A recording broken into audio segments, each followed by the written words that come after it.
Thank you very much, everybody. What a great song that is, but we'll cut it a little short because we have some business to discuss. What a group of smart ones we have in front of me today. That's about as good as it comes up here, the brain power, the greatest power of them all, the brain power. Well, I'm thrilled to be here with so many tech leaders and luminaries as we take historic action to reassert the future which belongs to America, always has belonged to America. We just lost sight of it on occasion.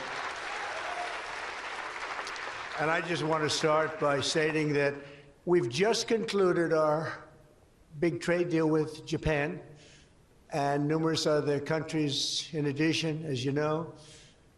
But on the Japan deal, because it was literally just signed, was just signed, it gives us a sort of signing bonus. So I'll bring it into sports talk, a signing bonus. Like you have signing bonuses too, I understand.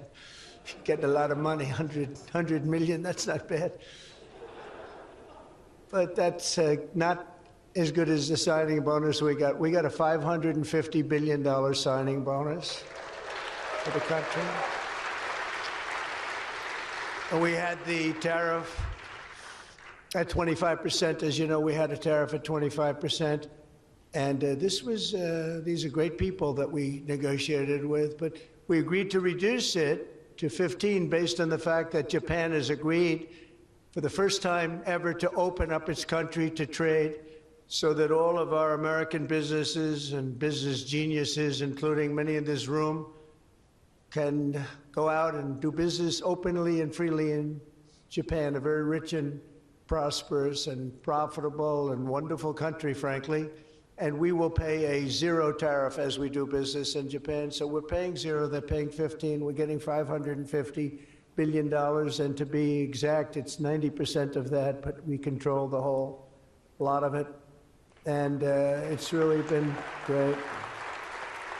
And they're very happy, and their stock market went up, and our stock market went up, and that's supposed to be the way it is. Ours went way up, and theirs went up. And we've made numerous other deals like that. But the opening up of a country is very important to us. We have numerous countries that have opened their doors, just made some incredible transactions, but we're going to have a very, very simple tariff for some of the countries. There's so many countries you can't negotiate deals with everyone, so we'll have a straight, simple tariff of anywhere between 15 and 50%. A couple we have 15 because we haven't been getting along with those countries too well, so we just say, let's pay 50, and that's the way it is. But remember, we get countries that were closed, always closed. Everyone in this room would never remember any of them to be open. We've offered such a deal to the European Union where we're in serious negotiations, and if they agree to open up the union to American businesses, then we will let them pay a lower tariff.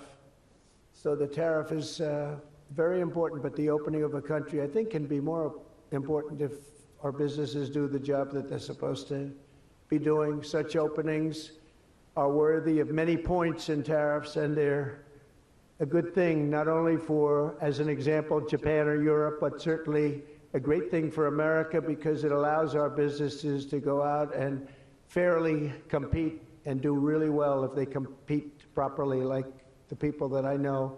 Everyone in this room practically I know has competed very successfully. I haven't seen any, and I know the losers just like I know the winners. I tell you, I don't see any of the losers here. But now if some of the countries that pay 25% or more on autos complain, remember that Japan was willing to pay upfront the $550 billion for that privilege of negotiating with the United States of America. We also made a deal yesterday with the Philippines and Indonesia, which in both cases will be opening up their country. And we're in the process of completing our deal with China. And as you know, the UK, we made a deal. It was a very good deal for everybody. Everybody's happy. It's always nice when everybody can be happy.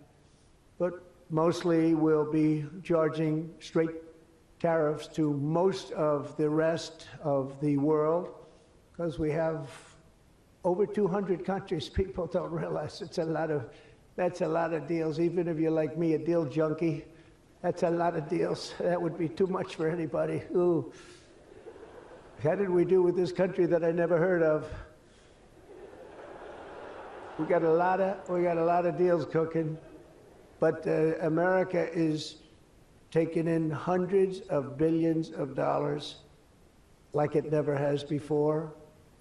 Investments into our country at the highest point ever in history, and we've just really been opened up for business for 3 of the 6 months. The first couple of months, we got ourselves all set, done a great job with our military, as you know. You saw that 2 weeks ago when you saw the way those incredible B-2s flew into Iran and took out an entire nuclear potential deadly force. But I want to thank some of the incredible people that I see before me, including White House AI czar David Sachs. He's been great for organizing this very important summit, and especially for putting it in D.C., where it's a little bit easier. I don't know if it's easy for you, but it's a hell of a lot easier for me. Along with his colleagues at the All In podcast, which is very good. I did that podcast a year and a half ago, and I said, this is something that was pretty new, pretty raw. Everybody I knew saw that podcast. I said, well, he's got something pretty good. Who is that guy? He's a smart guy, by the way. I think if I ever get in, which at the time people were saying I had a shot, not as good a shot as it turned out. We won in numbers that nobody believes. We won every swing state. We won by millions and millions of votes, winning the popular vote. We won with the districts, as they would call them, 2,750 to 505.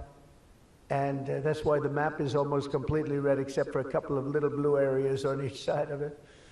But it was a great experience, frankly, for me, and hopefully it's a great experience and been a great experience for our country, because they're saying we had the greatest 6 months that a president has ever had, the opening 6 months. And I'm not even sure, maybe 6 months, I'm not sure it's the opening, but let's call it the opening 6 months. It sounds a little bit nicer. I want to also say hello and thank to Chamath and his wonderful wife, Nat. Thank you very much for being here. Thank you very much. It was great seeing you again. Great couple. David Friedberg, and even, as we know, Jason Calacanis.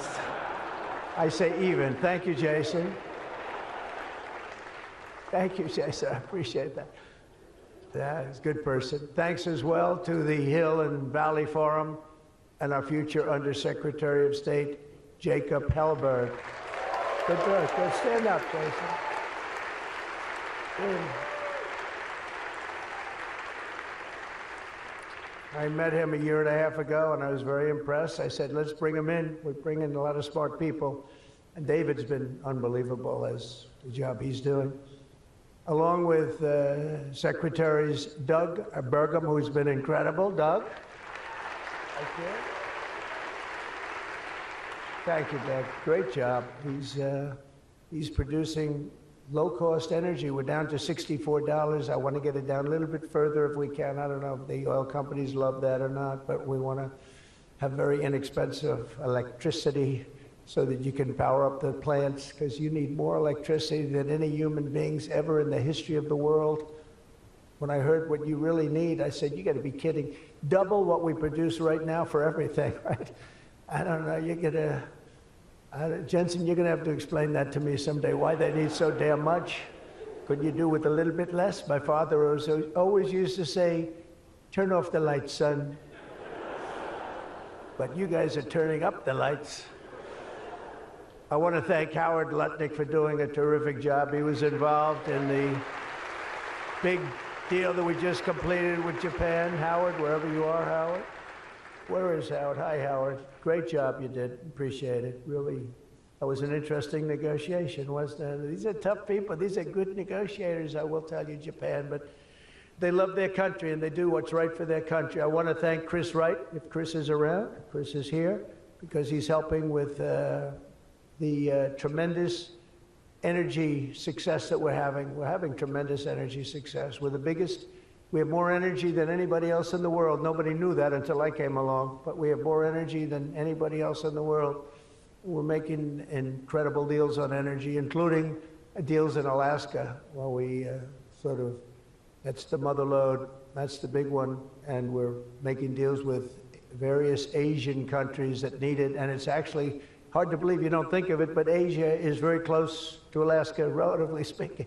It's not the closest, but it is pretty much the closest when it comes to oil and gas and energy, and we're making some incredible deals, and I want to thank Chris. Chris is fantastic, works in partnership really with this gentleman who's the head of all of, you've got the land and he's got the energy, right? But they formed a great partnership, Doug. So that's one of the greatest partnerships I've seen in a long time. They work hand in hand and they have done a great job. Administrators, Kelly Loeffler, I think, is here. Kelly, thank you very much. Hi, Kelly. Hi, Kelly. And probably the most important man in the room, and I say it in all sincerity, more important than Doug and Chris and all that energy they're producing. He's a man that produces fast permits on the environmental impact statements. He gets them done. I said, Lee, you have 1 week for nuclear, and you have a couple of days for oil and gas, okay, for the approvals. And we kid, but you know, he really is. He's knocking them out fast. He's knocked out a lot. A lot of you guys have started your plants already, and you've already had your approvals. So where's Lee Zeldin? Is he here? He is so great. This guy, he is so great. That's why he has a slightly better seat than I gave to Doug, you see? He's doing a fantastic job in a lot of ways, but he's doing a great job, and he's getting fast permits, and safe and good and everything else, but he's moving them along rapidly, already given some. And you know, one of the most exciting things we'll talk about in a second is the fact that you're going to build your own electric producing plants when you build whatever you're building. And it could be, it's different things, including automobile factories, which are going up all over the place. You'll see them starting soon. They're moving into our country because of the tariffs, because they don't want to pay the tariffs. They're moving into our country at a record speed. But the ability to build your own electric plant, not having to rely on a 100-year-plus old grid. And then if you have electric capacity extra, you're going to sell it into the grid, make some money, but you'll sell it right back into the grid. Director of the Office of Science and Technology Policy, Michael Kratsios. Michael, thank you very much. Thank you, Michael. As well, oh, it's supposed to be taking a vote right now, big vote. Senator Ted Cruz. Is Senator Cruz here? Oh, look at my senator. Why aren't you voting? I think we lost David McCormick, who's voting. So why aren't, is David here? Because you're supposed to be voting, Ted. I don't know. I'll tell you what, this man works hard. Ted works hard, and he works good. And a very special thanks to some of the top industry leaders here, including somebody that's amazing. I said, look, we'll break this guy up. This is before I learned the facts of life. I said, we'll break him up. They said, no, sir, it's very hard. I said, why? I said, what percentages of the market does he have? Sir, he has 100%. I said, who the hell is he? What's his name? His name is Jensen Huang, NVIDIA. I said, what the hell is NVIDIA? I've never heard of it before. He said, you don't want to know about it, sir. I figured we could go in and we could sort of break them up a little bit, get them a little competition. And I found out it's not easy in that business. I said, supposing we put the greatest minds together and they work hand in hand for a couple of years. He said, no, it would take at least 10 years to catch him if he ran NVIDIA totally incompetently from now on. So I said, all right, let's go on to the next one. And then I got to know Jensen, and now I see why. Jensen, will you stand up? What a job. What a job you've done. Man. Great. He's a great guy, too. Lisa Su of AMD. Lisa? Lisa? Thank you. Congratulations. Great job. Sham Sanikar of Palantir. We buy a lot of things from Palantir. Where are you? Are we paying our bills? I think so.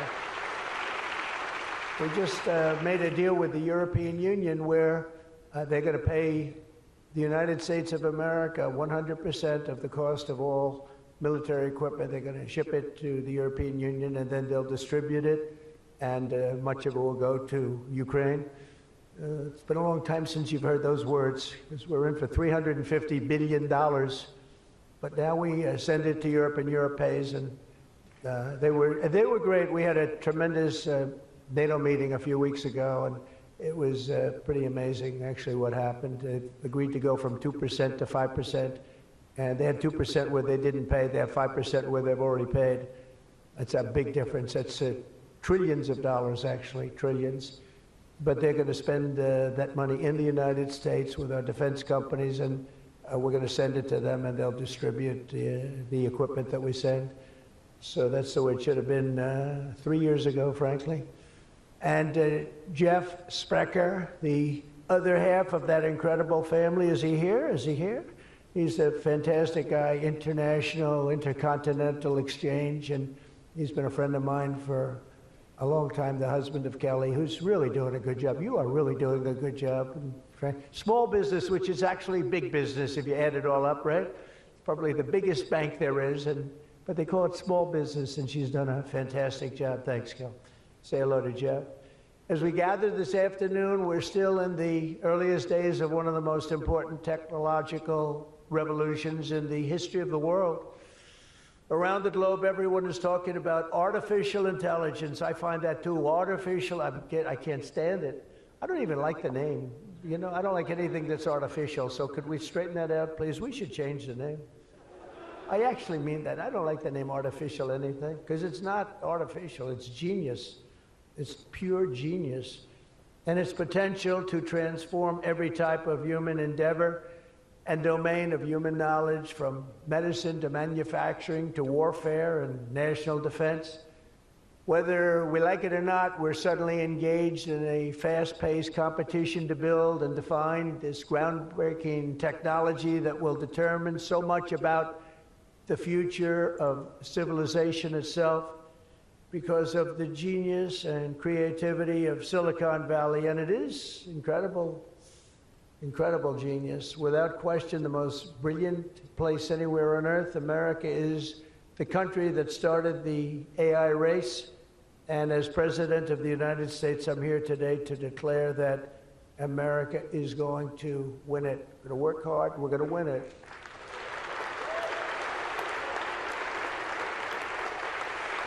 Because we will not allow any foreign nation to beat us. Our children will not live on a planet controlled by the algorithms, the adversaries advancing values and interests contrary to our own. We don't want to have contrary interests. We want to get along, and we'll get along with other countries. We're having a great relationship, as I told you, with those countries that we mentioned, with Japan and Indonesia and so many others. The European Union, we're getting along. We're getting along very well with China. A lot of respect for President Xi. We have a great relationship, and we'll see how it all works out. But we're getting along with countries it's really been pretty amazing, I will say that, and it's a good thing. It's a good thing, not a bad thing. So from this day forward, it'll be a policy of the United States to do whatever it takes to lead the world in artificial intelligence, such an important thing happening. This is really something that nobody expected. It just popped out of the air, and here we are. But we will defend our nation, our values, our future, and our freedom, and it will be really great. But what we really need to be successful is a very simple phrase called common sense, and that begins with a common sense application of artificial and intellectual property rules. It's so important. You can't be expected to have a successful AI program when every single article, book, or anything else that you've read or studied, you're supposed to pay for. Gee, I read a book, I'm supposed to pay somebody. And you know, we appreciate that, but you just can't do it because it's not doable. And if you're going to try and do that, you're not going to have a successful program. I think most of the people in the room know what I mean. When a person reads a book or an article, you've gained great knowledge. That does not mean that you're violating copyright laws or have to make deals with every content provider. And that's a big thing that you're working on right now, I know, but you just can't do it. China's not doing it, and if you're going to be beating China, and right now we're leading China very substantially in AI, very, very substantially, and nobody's seen the amount of work that's going to be bursting upon the scene, but you have to be able to play by the same set of rules. So when you have something, when you read something, and when it goes into this vast intelligence machine, we'll call it, you cannot expect to every single time say, oh, let's pay this one that much, let's pay this one. It just doesn't work that way. Of course, you can't copy or plagiarize an article, but if you read an article and learn from it, we have to allow AI to use that pool of knowledge without going through the complexity of contract negotiations, of which there would be thousands for every time we use AI. We also have to have a single federal standard, not 50 different states regulating this industry of the future. And some people would say, gee, that's an unpopular thing to say. I was told before I got up here, this is an unpopular thing because some people, they don't want that. But I want you to be successful. And you can't have one state holding you up. You can't have 3 or 4 states holding you up. You can't have a state with standards that are so high that it's going to hold you up. You have to have a federal rule and regulation. Hopefully you'll have the right guy in this position that's going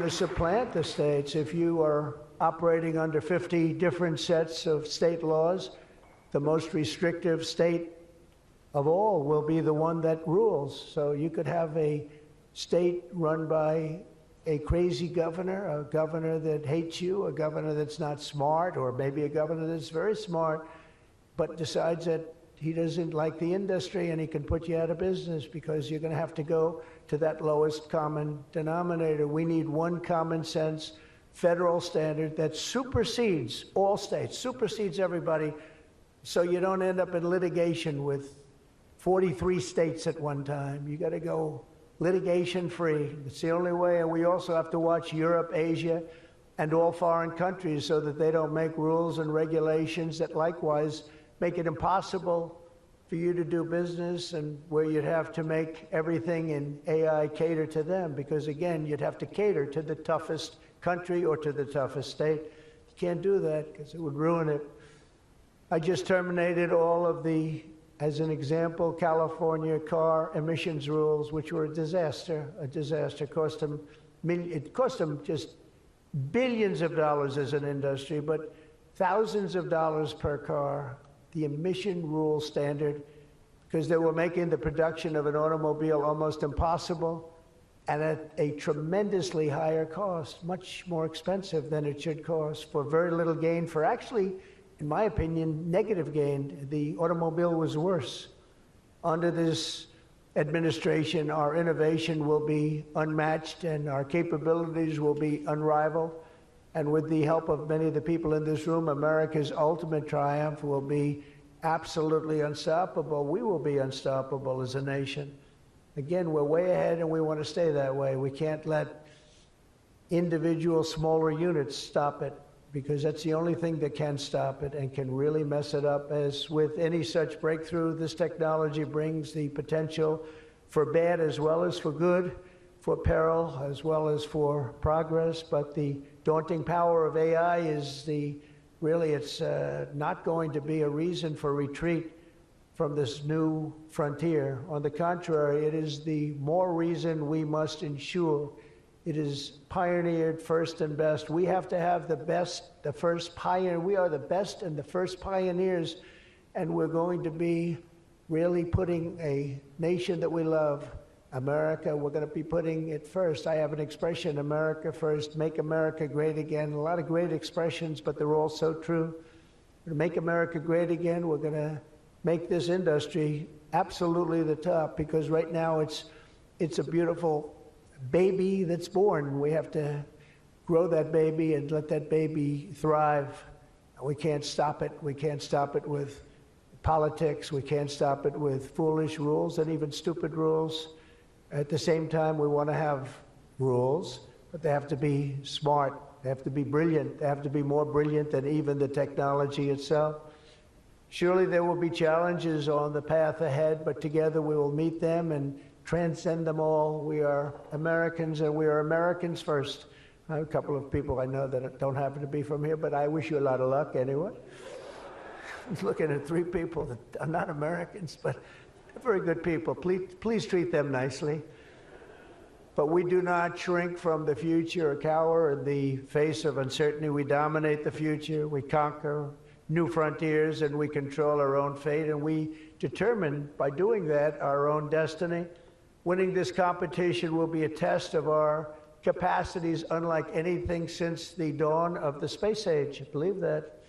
It's hard to believe as the president, the amount of enthusiasm for this one industry. I mean, I can talk about cars where we're doing incredibly well. We have car companies moving in all the time, but I talk about other industries. Everybody's saying this is going to dominate the world. It's going to dominate every industry that ever conceived. I don't know if that's true. I don't know if it's true, but I can tell you that a lot of very brilliant people think it is true. It'll dominate everything. It will challenge us to marshal all of our strength and flex the muscles of American ingenuity and resolve like probably never before. It will require us to blast through obsolete systems, cut through thickets of regulation. We've got to get rid of some of the regulation, but we want good regulation and rebuild the industrial bedrock of our country. And perhaps most importantly, winning the AI race will demand a new spirit of patriotism and national loyalty in Silicon Valley and long beyond Silicon Valley.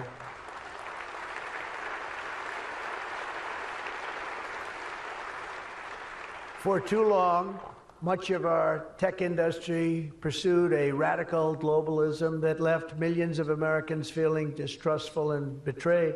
And you know that. Everybody knows that. Everybody in this room certainly does. Many of our largest tech companies have reaped the blessings of American freedom while building their factories in China, hiring workers in India, and slashing profits in Ireland. You know that? All the while dismissing and even censoring their fellow citizens right here at home. Under President Trump, those days are over. We need U.S. technology companies to be all in for America. We want you to put America first. You have to do that. That's all we ask. That's all we ask. To partner with our tech geniuses in achieving this vision today, we're releasing the White House AI Action Plan. Big stuff, signing it right after this. In fact, I see it sitting right there. Maybe I should just sign it right now. Who the hell has to make the rest of this speech, right? But here are the pillars of the strategy. First, my administration will use every tool at our disposal to ensure that the United States can build and maintain the largest, most powerful, and most advanced AI infrastructure anywhere on the planet. America needs new data centers, new semiconductor and chip manufacturing facilities, new power plants and transmission lines. And under my leadership, we're going to get that job done, and it's going to be done with certainty and with environmental protection and all of the things that we have to do to get it done properly. Virtually all of these large capital investments can be and should be made by the private sector. And they want to do that. They just want to be able to do it. But for that reason, America must once again be a country where innovators are rewarded with a green light, not strangled with red tape so they can't move, so they can't breathe, and that's not going to happen. You're going to see things that you've never seen in this country before. So often, and I've been watching for many years, I've watched regulation. I've been a victim of regulation. A zone change that takes 6 years for a building in Manhattan or whatever, but I was good at zone changes, but it took a long time. By the time you got the zoning, the market changed. You didn't want to build the building. You say, well, but in some cases that made you lucky, didn't it? Huh? In some, not too many people understand that in this room, but in some cases, waiting for that approval as the market collapsed was a good thing, not a bad thing. But it's time to reclaim our heritage as a nation of builders, and that's why, upon taking office, I signed a historic executive order directing that every one, and this is so important. For every new regulation, 10 old regulations must be immediately eliminated. So we have old regulations that clog up the books that don't even mean anything anymore. You know, in my first term, I had more regulation cuts than any president in history times 4, and that included 2-term presidents, where you're talking about 8 years. We had more than any other president, and I think we may even top it this year. We may very well be able to top it during this period of time, because you're really, you are a regulation-prone group, and we're looking to get those regulations out of your way so you can use your genius. Earlier this month, we also enacted the largest tax cuts in American history when I signed the One Big Beautiful Bill into law. And I think the most important thing in the whole tax cut, in terms of pure economics, and I think one of the reasons that my first, you know, we had the most successful economy in history during my first term, and I think this is going to blow it away. So far it is, and I think this is going to blow it away. But the reason we had was I had expensing at 100%. And what we did is we included 100% in this bill, expensing for all capital expenditures, including investments in factories and equipment and structure. Structure wasn't included last time, so even structure, and you're able to write it all off immediately. That's the biggest thing, not 38 years, not 42 years, you're able to write it all off immediately. And this time, we've made it for 10 years, not for 1 year. We've made it for 10 years, so you have a much longer period, but I'd say get out and take advantage of it. I think that's one of the reasons that we had such an incredible success with the first tax cuts. And one of the things that this bill does is it extends the first tax cuts and makes them permanent. And in addition to that, we were granted other taxes, like no tax on tips, no tax on Social Security, no tax on overtime.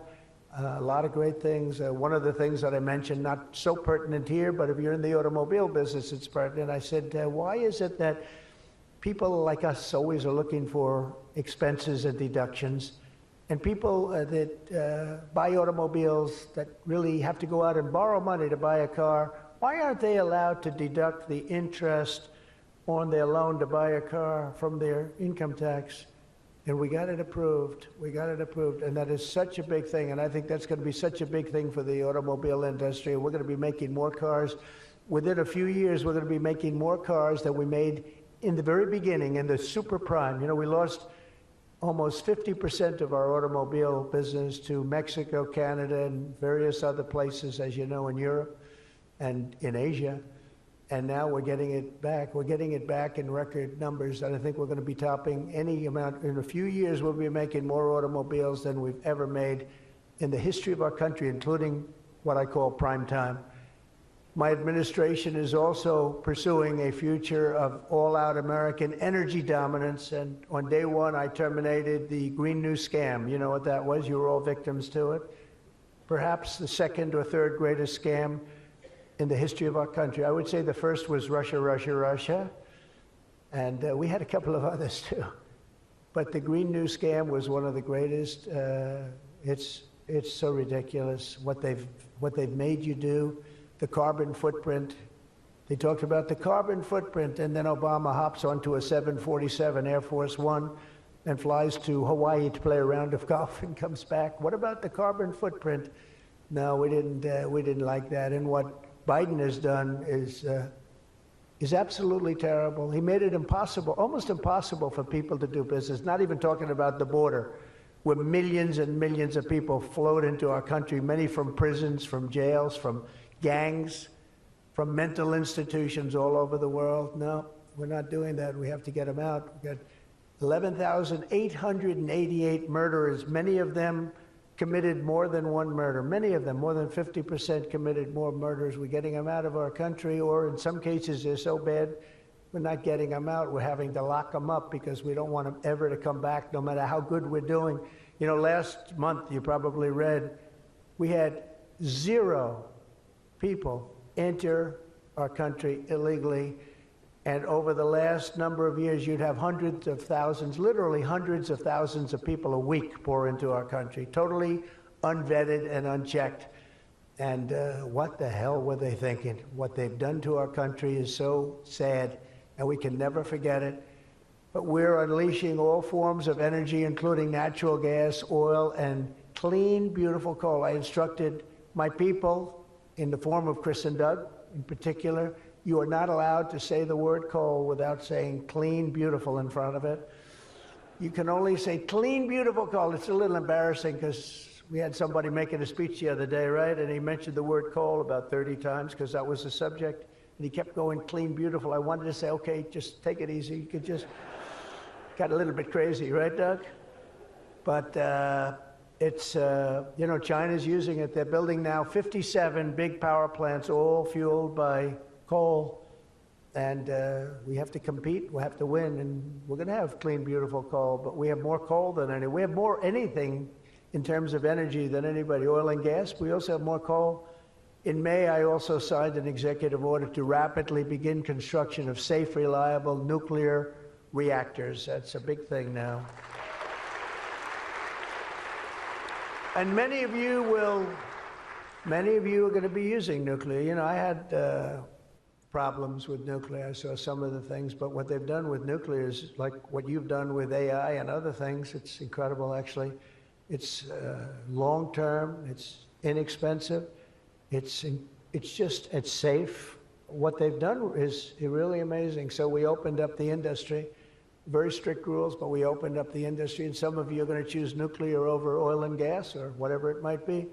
Under the last year of Biden, China added 11 times as much power generation capacity as did the United States. Can you imagine that 11 times? Under the Trump administration, we will be saying those very famous campaign words, drill, baby, drill, and build, baby, build. And we will be adding at least as much electric capacity as China. We think we're going to catch them and maybe even have something a little bit extra. They're going very rapidly, but so are we. And we'll be doing at least as much, and every company will be given the right to build their own power plant. So when you build, you can build your power plant with it, and you are essentially going to become your own utility. It's a utility to yourselves. And as I said, any excess energy you're going to sell back to the grid and make plenty of money doing it. As a result of these pro-American policies since my election, we're seeing trillions and trillions of dollars in new investments. So at this moment, we have almost $17 trillion coming into this country. There's never been a period of time like that. And that's in a period of a few months. In a few months, Meta, Amazon, Google, Microsoft are all investing $320 billion or more in data centers and AI infrastructure this year. Those companies are really, they're really going at it, and they're very smart people, very good people. I got to know a lot of them. You know, I didn't like them so much the first term when I was running. I wouldn't say I was thrilled with them, but I've gotten to know them and like them. And I think they got to like me, but I think they got to like my policies maybe much more than me. NVIDIA has committed $500 billion over the next 4 years. Thank you, Jensen. I'm sure that'll be a good investment. If you're doing it, it's good. Thank you very much. It's a great statement. Last week, I was in Pennsylvania as 20 companies announced $92 billion with David McCormick, senator, great guy from Pennsylvania. $92 billion in energy and data center projects, including what will soon be the largest natural gas power plant anywhere in North America. They're going to town. It's already under construction, the largest in North America by far.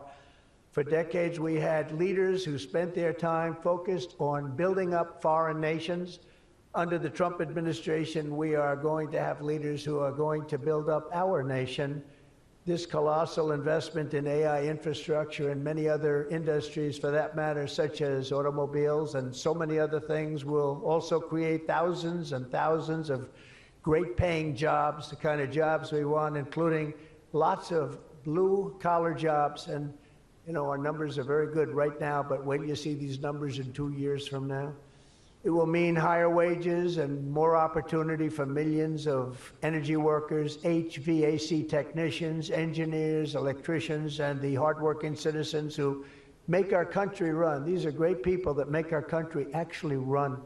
To ensure America maintains the world-class infrastructure we need to win today, I will sign a sweeping executive order to fast-track federal permitting, streamline reviews, and do everything possible to expedite construction of all major AI infrastructure projects. And this will be done. You will get so good a service in so many ways, not only from Lee with the environment, but you need many other types of permits, and you're going to go so fast.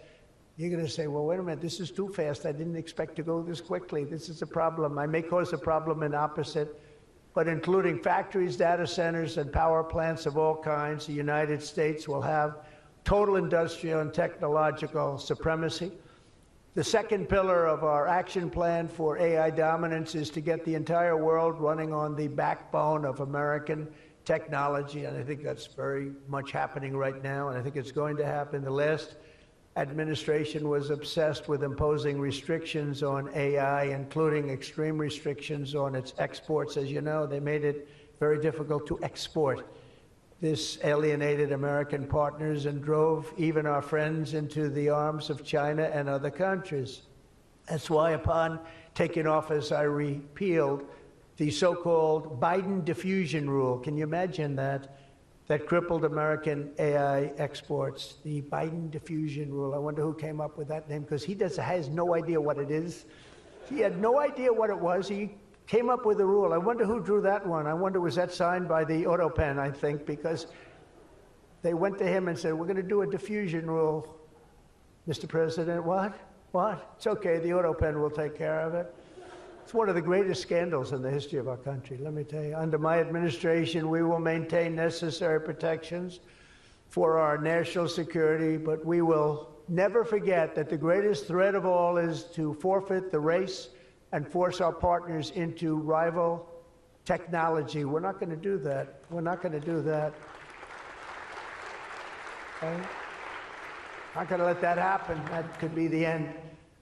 When I traveled to the Middle East in May, every leader I met was thrilled to do business with American tech firms and with America, and they were all thrilled to meet me, believe it or not. It's hard to believe, isn't it?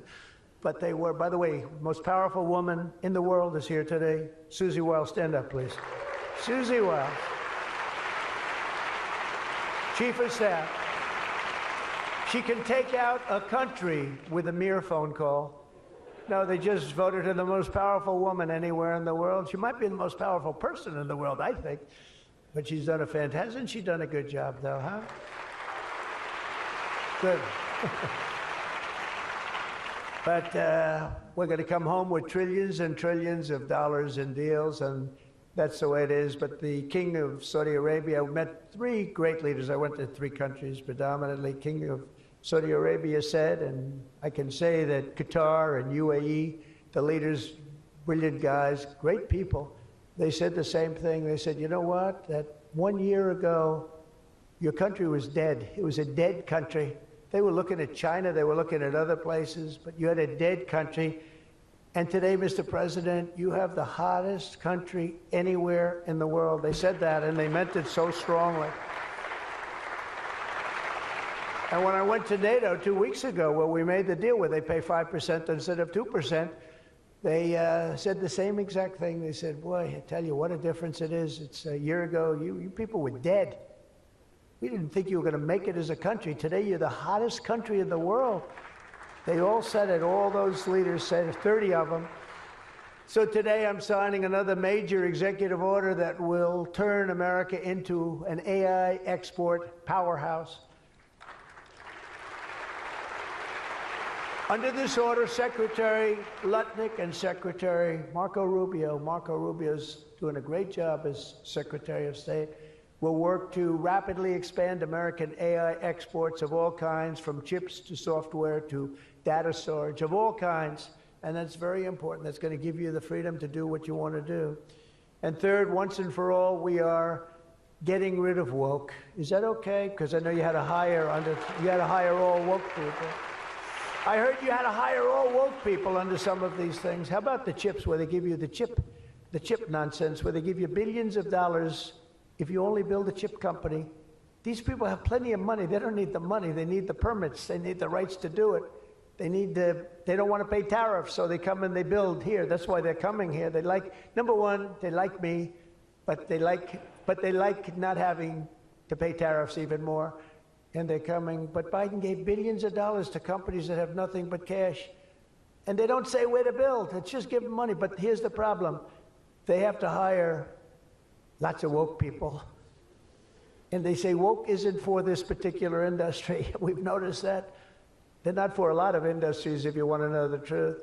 So the guidelines were impossible. They're going to give you money, but you got to hire this and this and this and that. And I don't want to get into it too much because I don't want any controversy today. But you have to hire a lot of people that were not into this particular world that you're in. And so therefore, all the money they gave didn't mean a damn thing. One of Biden's worst executive orders established toxic diversity, equity, and inclusion ideology as a guiding principle of American AI development. So you immediately knew that was the end of your development. But the American people do not want woke Marxist lunacy in the AI models, and neither do other countries. They don't want it. They don't want anything to do with it. That's why on day one, I very proudly terminated Joe Biden's order on woke AI effective immediately. You don't have any of those crazy rules. Crazy rule. And in just a moment, I will be signing an order banning the federal government from procuring AI technology that has been infused with partisan bias or ideological agendas such as critical race theory, which is ridiculous. And from now on, the U.S. government will deal only with AI that pursues truth, fairness, and strict impartiality. We're not going to go through the craziness that we've gone through for the last 4 years. And then we skip 4, and then you go back, and it started then. But it hung around a little while. Now it's not hanging around at all. Now it's actually very uncool, as somebody told me the other day. It's so uncool to be woke. I encourage all American companies to join us in rejecting poisonous Marxism in our technology. It'll be very interesting to see what's happening in New York, because they're actually thinking about electing a communist in New York. They like to call him a socialist. He's not a socialist. He's a communist. But don't worry, you're going to be okay. He still has to get his money from the White House, and that's not going to happen until he shapes up. But as an example, we are not going to allow men to play in women's sports. That's an example. That's one.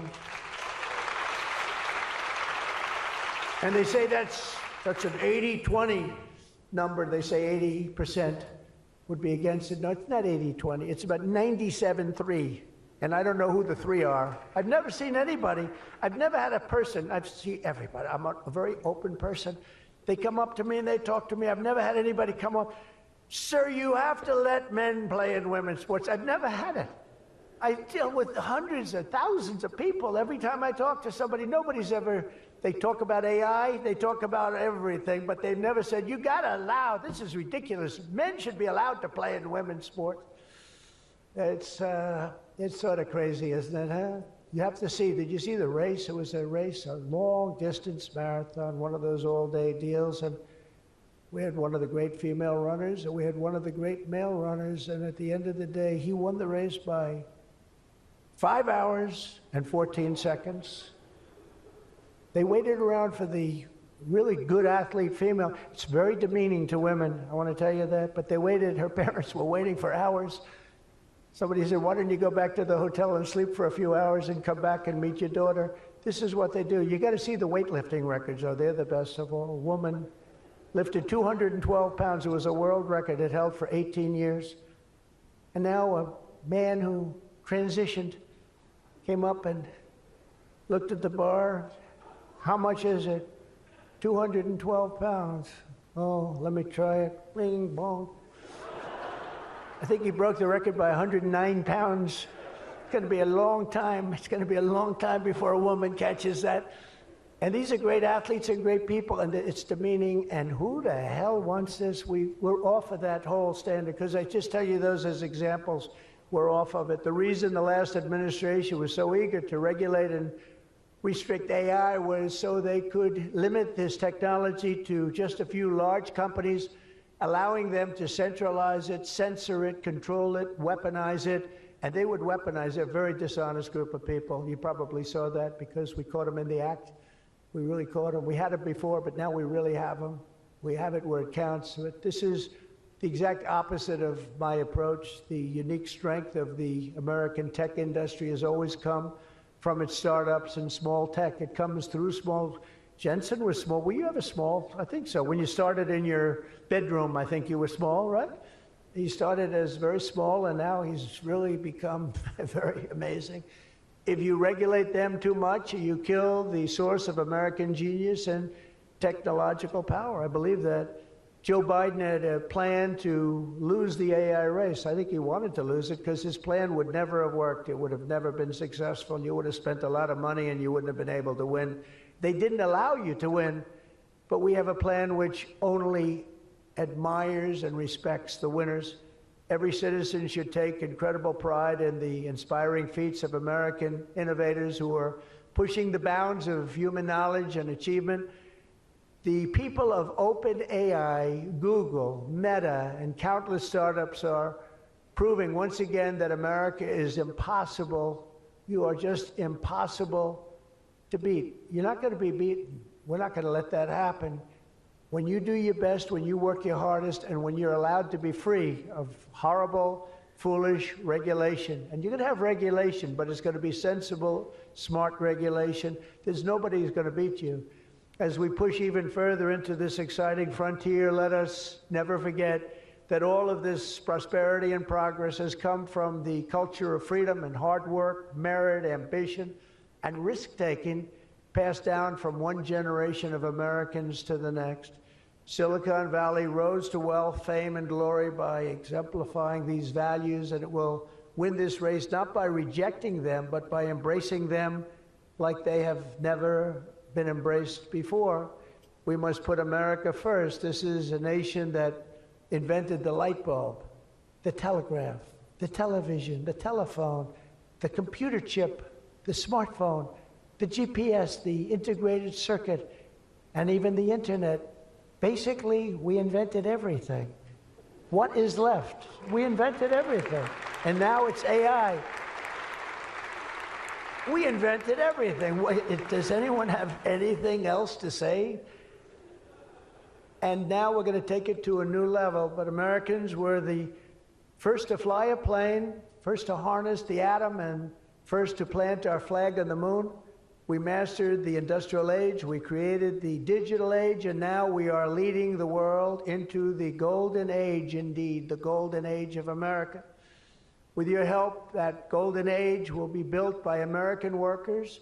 It will be powered by American energy. It will be run on American technology, improved by American artificial intelligence, and it will make America richer, stronger, greater, freer, and more powerful than ever before. And I will now do my share by going and signing a name without an auto pen. I will sign it.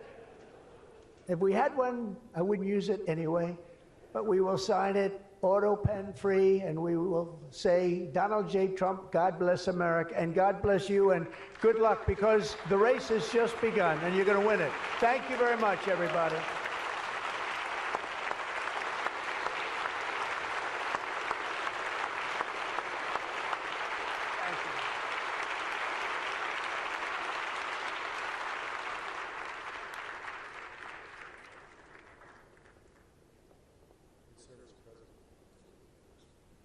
Mr. President, the first executive order that we've prepared for your signature today relates to federal permitting for data center infrastructure. As you mentioned during your speech, this is a crucial issue affecting the entire AI industry. What this executive order will do is establish fast-track permitting and ensure that the federal government is working to get data centers approved and through the permitting pipeline as quickly as possible.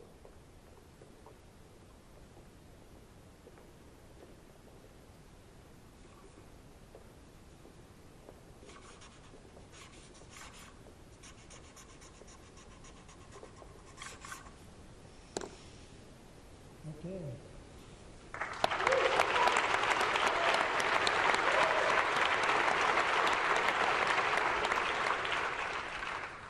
As you said before, sir, it's absolutely essential that American AI models and the American AI industry dominates the future of this industry around the world. What this next executive order will do is promote, through various instrumentalities of the federal government, the export abroad of American AI models to ensure American AI dominance in the future.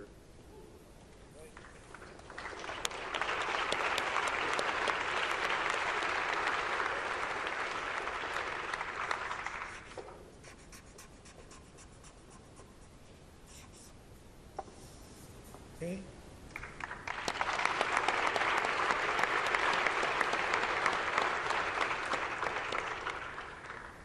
And lastly, sir, as you said in your speech, we don't want woke AI. We want AI models based on accurate information that give accurate information and accurate answers. This executive order will ensure that when the federal government procures or promotes different AI models, that those AI models are ideologically neutral, that they don't embrace wokeism and critical race theory and all of these terrible theories that have done so much damage to our country.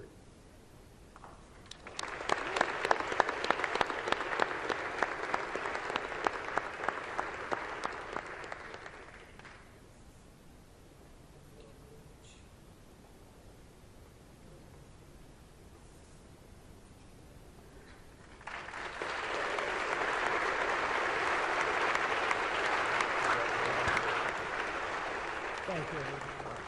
Thank you very much, everybody. Good luck. Good luck.